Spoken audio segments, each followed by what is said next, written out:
Me la encontré varios días después en la universidad y me contó su experiencia. Me quedé frío y no la volví a ver sino hasta que se despidió de mí. Le regalé un boleto de avión Londres-Nueva York que nunca llegó a usar. Conocí a Anne, una muchacha hermosa y extraña, hija de uno de los más grandes cardiólogos mexicanos, alumno de Ignacio Chávez. Me enamoré de ella. Me llevaba a su casa de Cuernavaca. Una noche un llanto incontenible brotó de mí. Me asusté y sentí que algo muy malo habitaba mi mente. Todos los días descubrí experiencias que siempre me había negado. Empecé a asistir a reuniones que los jóvenes llamaban reventones. Todos mis descubrimientos los escribía, incluyéndolos dentro de los cuentos, relatos y meditaciones. Me sentía vivo y libre por primera vez. Todo me asombraba, todo era nuevo y delicioso. A cada persona que encontraba la sentía llena de magia y encanto. Un día comprendí que el mundo de los objetos no existía en el exterior como tal, sino que era creado a partir de la actividad cerebral. Se lo comuniqué emocionado a Lázaro, pero él no me entendió. Todos los días llegaba yo a su casa con un nuevo descubrimiento. Lázaro me veía y se burlaba de mí. Una tarde le relaté una imagen que estaba viendo con los ojos cerrados. Era en el espacio, muy lejos de la Tierra. Veía un asteroide gigantesco con un punto brillante en su superficie. Puesto que ya había adquirido maestría en mi mundo visual interno, decidí acercarme al punto y éste se convirtió en un gigantesco edificio con una cúpula colosal en su centro. Penetré en él y me encontré con un observatorio lleno de estrellas. Al terminar el relato, Lázaro me dijo que yo tenía los ojos abiertos. Me aterroricé y me toqué los párpados. Estaban cerrados. Confiaba en todo el mundo ciegamente. Era un bebé recién nacido, que iniciaba su aprendizaje en la vida, y mi certeza era que todos sabían más que yo, puesto que yo siempre había vivido dentro de estructuras limitantes. Y Anel me había ayudado a resquebrajar una de ellas. En casa de Lázaro, antes de su viaje a Inglaterra, le pude contar algunos recuerdos de mi madre, y ante mis expresiones de culpa ella me había dicho que yo había sido un niño y que no debía sentirme culpable. Mi viaje a Nueva York estaba casi listo. Me habían aceptado para realizar un doctorado en el New York Medical College, y Roy John estaba dispuesto a darme un lugar en su laboratorio. Le había entregado a Trillas 3 manuscritos y le prometí enviarle más desde Nueva York. Me despedí del padre Pardo y de Teresa. Ella se había recibido de psicóloga unos días después de la muerte de su padre. Yo la había acompañado al hospital y apoyado en su dolor. Llegué a Nueva York un 4 de julio. En el autobús que me llevó a Manhattan, me senté en el asiento trasero y me sentí solo. No quería que nadie me viera la cara mojada por las lágrimas. Desde el hotel le hablé a Roy y él pasó por mí en un Cadillac gigantesco. Me dijo que no era suyo, sino de su suegro, que él no pertenecía a la clase capitalista. Era socialista, apoyaba a Cuba, a la cual iba a visitar cada 6 meses. Era considerado el padre de las computadoras cubanas. A Castro le hablaba de tú y le enseñaba neurofisiología. Había sido soldado durante la Segunda Guerra Mundial y al regresar a América se había afiliado al Partido Comunista. Su complexión era robusta y su cabeza casi calva estaba adornada por una barba que resguardaba una boca de labios enérgicos. Su apariencia irradiaba poder y seguridad y su observación acerca del Cadillac me cautivó. Venía acompañado por Miriam, su esposa. La había conocido en la Universidad de Chicago mientras trabajaba en el grupo de Fermi, armando el primer reactor nuclear del planeta. Había sido físico antes que psicólogo y sus trabajos en neurofisiología eran conocidos internacionalmente. Me llevó a casa de Alfredo y su familia, a la que penetré fascinado, por estar acompañado de gente tan extraordinaria. Era una familia chilena con una historia asombrosa. Alfredo había colaborado con Castro durante la Revolución cubana. Él y Sonia, su esposa, habían vivido en Cuba durante años. Cuando Allende subió al poder en Chile, regresaron a su patria y lo apoyaron. El último año de su gobierno fue testigo de una transformación total en Alfredo. De comunista convencido se convirtió en una especie de místico cristiano que nadie comprendía. Sus compañeros de la Universidad de Santiago lo veían con miradas de sospecha. Creían que su cambio al cristianismo significaba un acercamiento a los Estados Unidos. Cuando Pinochet mató a Allende, Alfredo se convirtió en blanco seguro de los militares. Su pasado en Cuba y una temporada en Checoslovaquia lo señalaban como comunista declarado. En su casa poseía una de las bibliotecas marxistas más grandes de Chile. Una tarde los militares registraron su casa y no pudieron hallar los libros que previamente él y Sonia habían escondido. Pero hallaron una bandera cubana, la que confundieron con la insignia de Puerto Rico. Para Alfredo, aquello fue un milagro hecho por Cristo, lo que fortaleció su fe. Días después, el gobierno chileno recibió un telegrama enviado por la Academia de Ciencias de Nueva York, invitando a Alfredo a los Estados Unidos. Era obra de Roy John, el que con esa maniobra salvó a la familia de un arresto seguro. Me contaron su historia mientras comíamos en su comedor. Alfredo me preguntó si yo tenía prejuicios.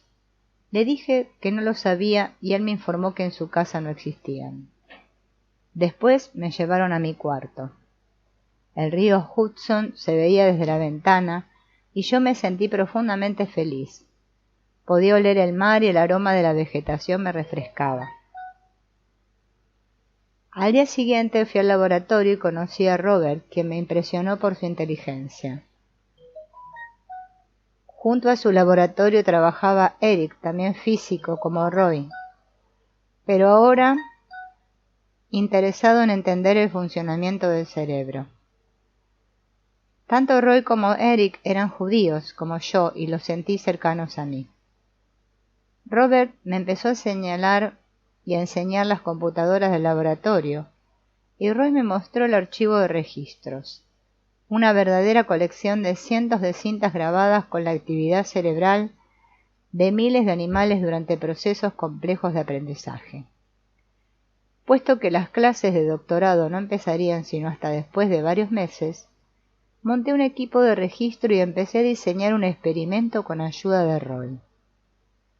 Por las noches Sonia se sentaba a dibujar, Alfredo a leer la Biblia, y sus dos hijos lo acompañaban mientras todos oíamos música. A veces venía Robert a jugar ajedrez, Eric a platicar a Roy o a pensar en voz alta. Los 50 años de vida de Roy se celebraron con una fiesta, a la que asistieron todos sus amigos. Allí observé una de las más fascinantes escenas. Roy estaba ante un tablero de ajedrez y acomodaba las piezas según los movimientos de los invitados. Era su fiesta y él la presidía como un rey en su trono. Lo admiraba mucho y allí decidí que no haría mi doctorado sino que me quedaría en su laboratorio.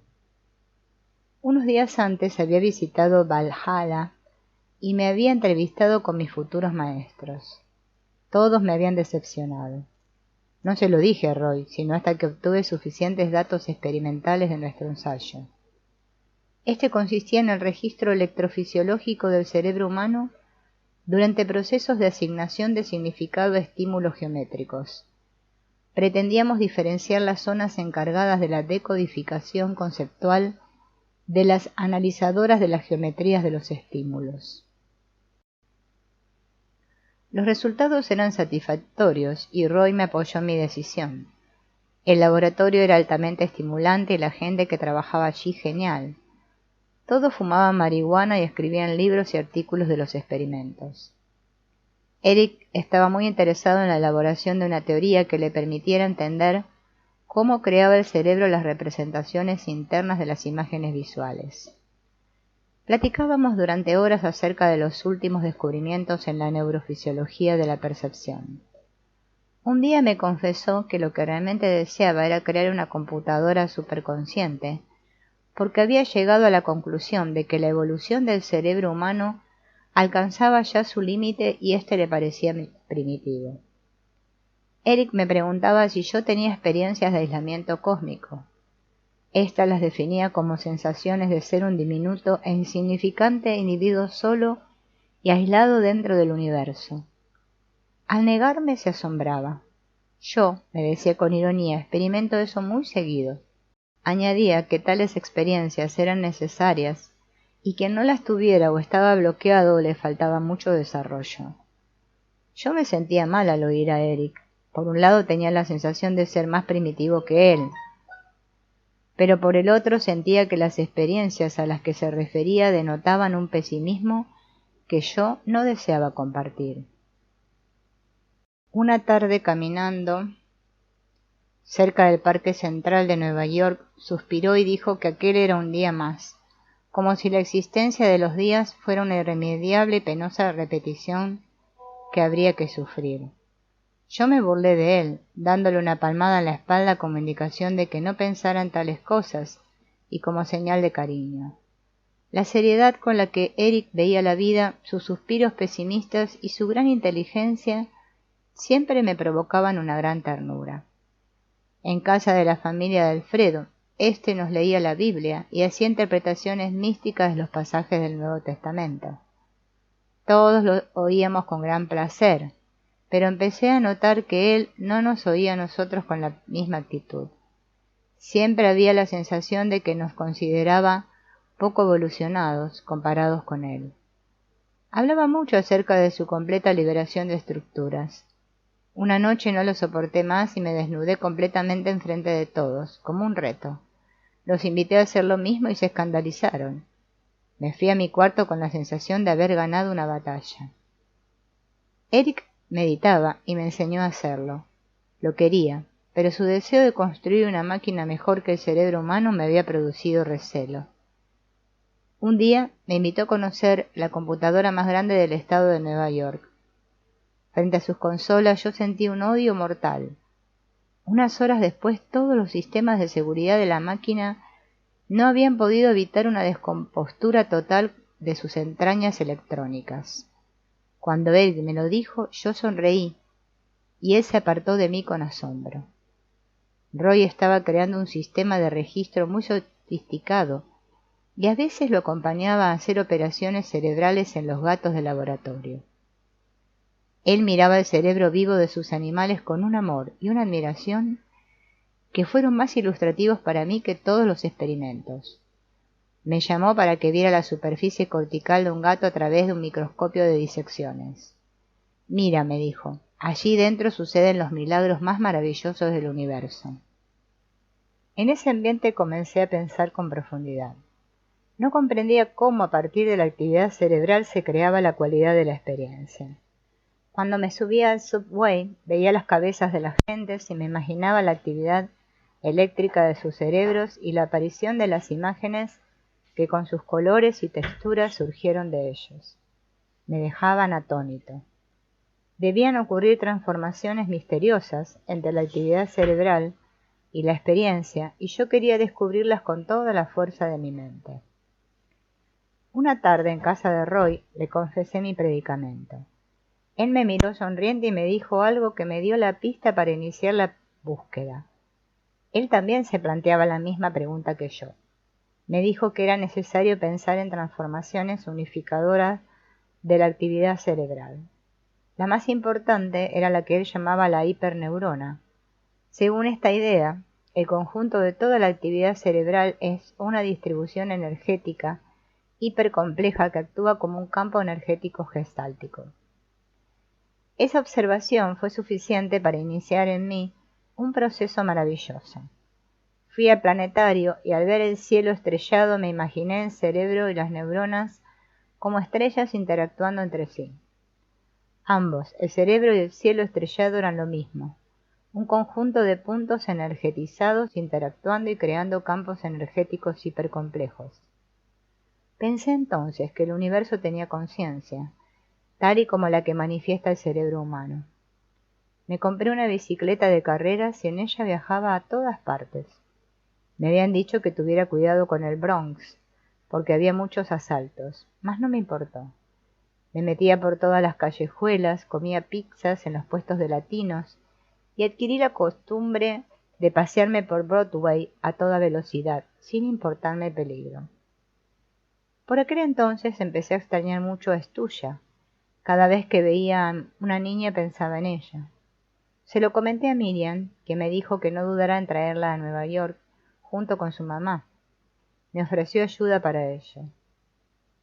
En el laboratorio comenzó a trabajar una chica muy extraña. No podía caminar bien y siempre alumbraba su cara una sonrisa irónica. Me contaron que había intentado suicidarse lanzándose de un tercer piso a la calle. Se rompió todos los huesos y en medio de sufrimientos terribles se había recuperado durante un año en un hospital. Quedé prendado de ella. Le enseñé a montar en bicicleta y platicaba con ella acerca de la vida y la muerte. Poseía una extraña capacidad para ver sus propios procesos internos.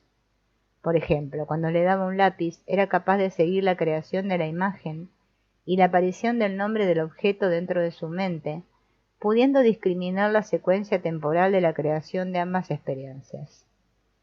Un día nos quedamos solos en la casa de la familia y fumamos marihuana. A los 5 minutos apareció un coche de la policía. Entraron en la casa y yo me vi siendo arrestado y enviado a México por consumo ilegal de drogas. En lugar de eso aceptaron unas galletas y un vaso de leche. Platicaron con nosotros y después se fueron como la cosa más natural del mundo. La muchacha había apretado un botón de la alarma y los había llamado. Al preguntarle la razón de su conducta, apareció su sonrisa irónica acompañada de un movimiento de levantar los hombros. Roy Jones sabría por qué. Me dijo misteriosamente. Todos los días, al trasladarme al laboratorio en mi bicicleta, veía un señor muy extraño. Tenía una cabeza gigantesca, era completamente calvo y parecía indigente. Aunque la expresión de su cara era la de un pensador o filósofo, me lo encontraba siempre en una esquina diferente. A veces, cuando viajaba en el subway, lo veía en alguna estación o al irme caminando hacia mi casa. Ay, una tarde no lo pude soportar. Eran demasiados estos encuentros, muy extraños. Muchas coincidencias. Entré a una florería, compré una flor plantada en una maceta y me acerqué a ese hombre para entregarle la flor. Me vio con los brazos extendidos en un claro ademán de ofrecérsela y me dijo una frase que me dejó helado. It is not necessary. Fue la última vez que lo oí. No es necesario, me dijo. Robert me pidió ser sujeto para uno de sus experimentos. Yo acepté y me llevó a su laboratorio, en donde me colocó unos electrodos en la cabeza. Se quedó atónito al observar que la mitad de mi cerebro estaba en actividad alfa y la otra mitad en beta. Me preguntó cómo me sentía y si sabía lo extraña que era mi actividad cerebral. Yo le dije que me sentía normal. Él afirmó que era mi responsabilidad conocer el significado de mi propia actividad. Sus palabras me impresionaron mucho. El laboratorio estaba localizado frente al Parque Central de Nueva York, en un edificio que servía como hospital. En las mañanas iba a saludar a la responsable de admisión. Era una viejita muy amable que me decía que yo no pertenecía a este mundo, que vivía fuera del tiempo y del espacio. Me pareció que se refería a mis imágenes internas, aunque yo nunca le había hablado de ellas. Su comentario y el de Robert me hicieron sentir muy extraño. Sonia, la esposa de Alfredo, tenía una perra con quien se llevaba las 1000 maravillas. Jugaban juntas, comían juntas y dormían juntas. A su casa llegó una señora chilena refugiada de Pinochet. Tanto ella como Alfredo y Sonia me insistían en la necesidad que yo tenía de probar el LSD. Yo me negaba a hacerlo hasta que acabé aceptando. Un sábado por la tarde la señora y yo tomamos una dosis. La experiencia fue terrible. A los 30 minutos de haberlo ingerido, yo peleaba con Dios en un duelo mortal que duró 8 horas. En él apareció toda mi historia, pero a tal grado concentrada y simbolizada que no la pude entender como tal. Al terminar el viaje me senté a describirlo en un cuento que titulé El diálogo y que reproduzco al final de este libro. Esta experiencia me transformó profundamente. Si antes de ella extrañaba a Estuya, después mi dolor por no verla y mi culpa por haberla dejado en México se volvieron insoportables. Hablé con Miriam para conseguir apoyo y me fui a México.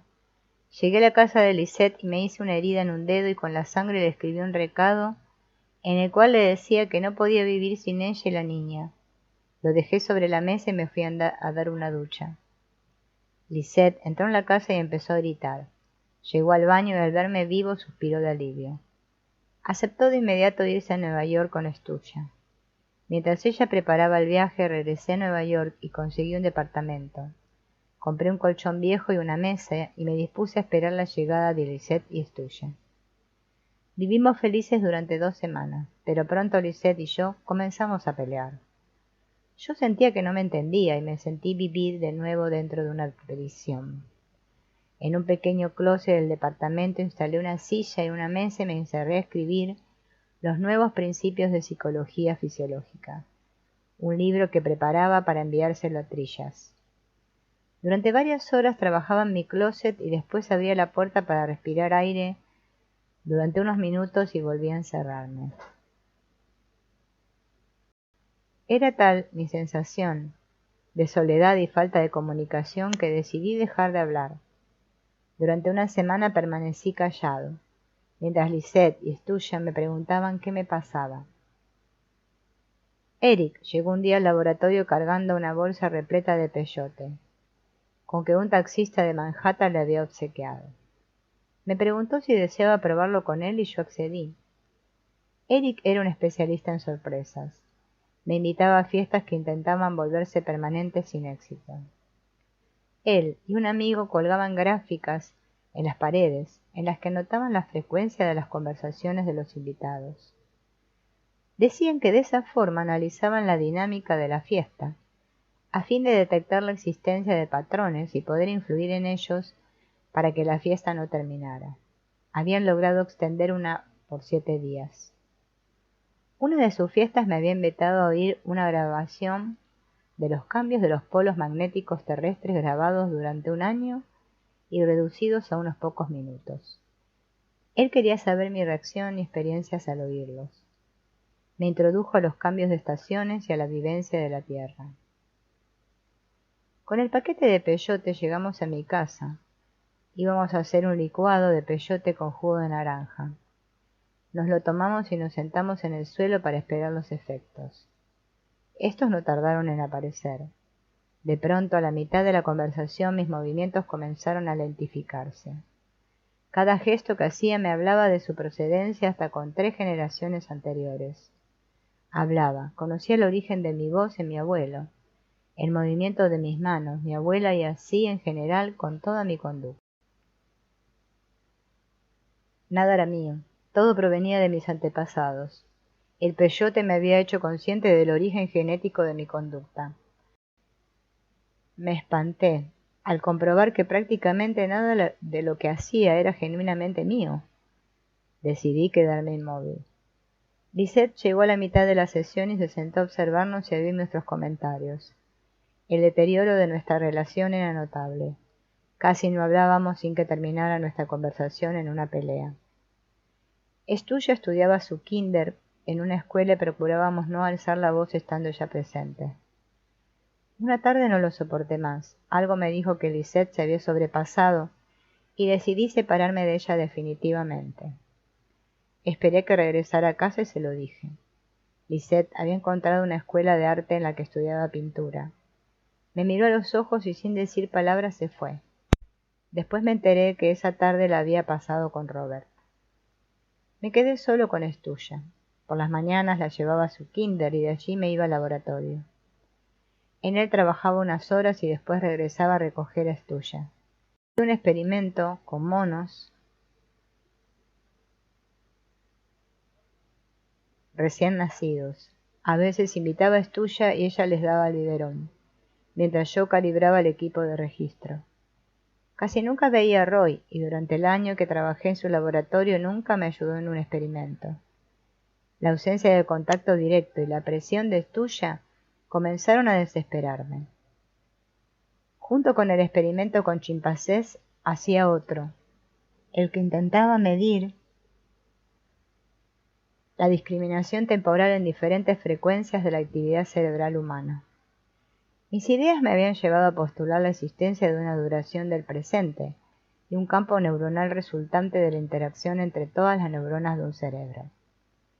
Esta última postulación había tenido su origen en el concepto de hiperneurona de Roy.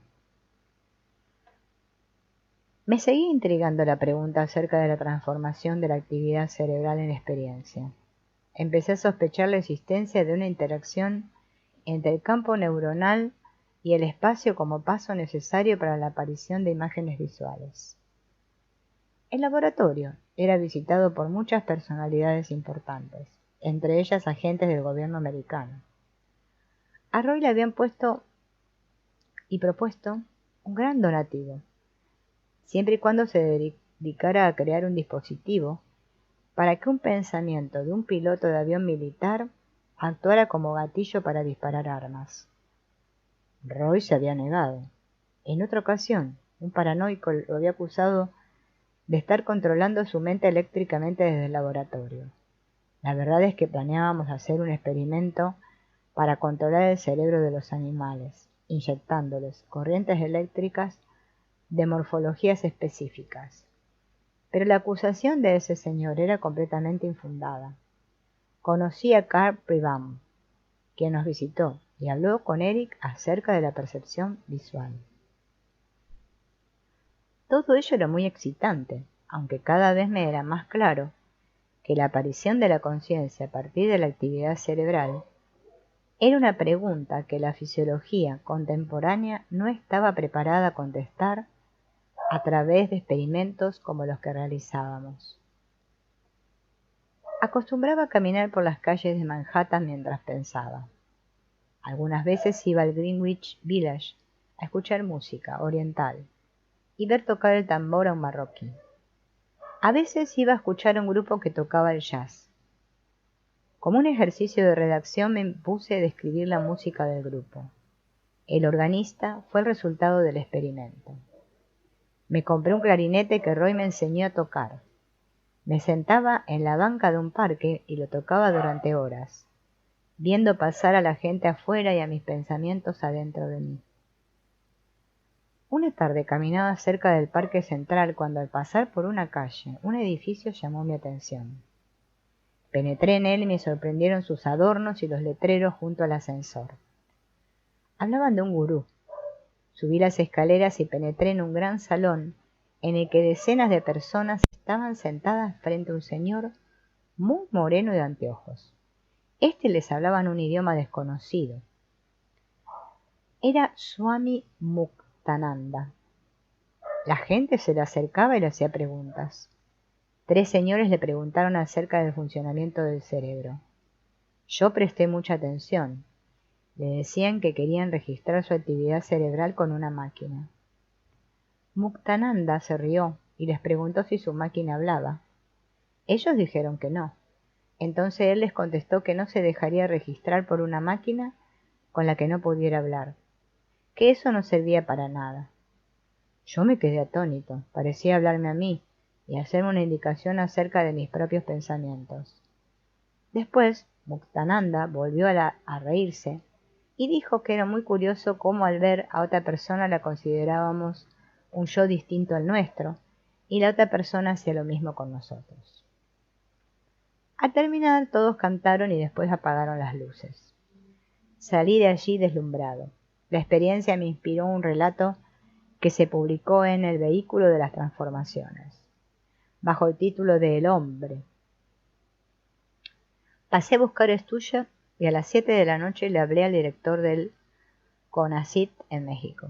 Le dije que estaba decepcionado con la fisiología, la que encontraba incapaz de contestar la pregunta acerca del surgimiento de la conciencia.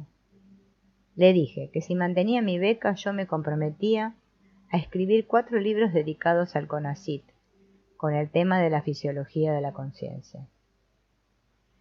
Para mi asombro, aceptó mi proposición.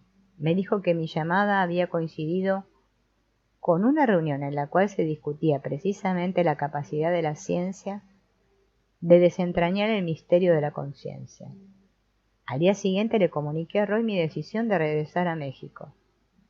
Me manifestó que lo sentía, porque nunca había tenido un colaborador más inteligente que yo. Me pidió que trabajáramos juntos 3 días, para que me diera cuenta de cómo armaba él los experimentos. Se daba perfecta cuenta que parte de mi decisión surgía por nuestra falta de contacto. Le dije que se lo agradecía mucho, pero que ello no era necesario.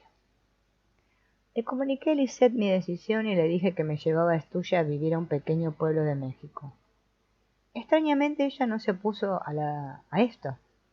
Me despedí de Eric, quien me regaló un gran papalote de aluminio. Hablé con mi padre pidiéndole que me dejara vivir en su casa unos días con Estuya, mientras buscaba dónde vivir. Pero él se negó, diciéndome que tenía una esposa que atender y que mi estancia en su casa le provocaría problemas. Le hablé a Hilda, mi prima, para solicitarle ayuda, y ella me ofreció su casa. En México fui a Tepoztlán y encontré una casa a la que llegué a vivir con Estuya. Había decidido irme allá porque recordaba que Gustavo había encontrado la paz en ese pueblo del estado de Morelos. Recogí Estuya en casa de Hilda y al pasar por un puesto de periódicos de la Ciudad de México, leí que los astrónomos estaban asombrados por la aparición de una estrella supernova que habían detectado ese año. Un pensamiento apareció súbitamente en mi mente. No tenía duda alguna acerca de la existencia de los campos neuronales y de su interacción con el espacio. ¿No sería posible explicar los cambios por los que atravesaba los súbitos pensamientos que aparecían en mi mente y los momentos de inspiración que experimentaba como relacionados con esa supernova?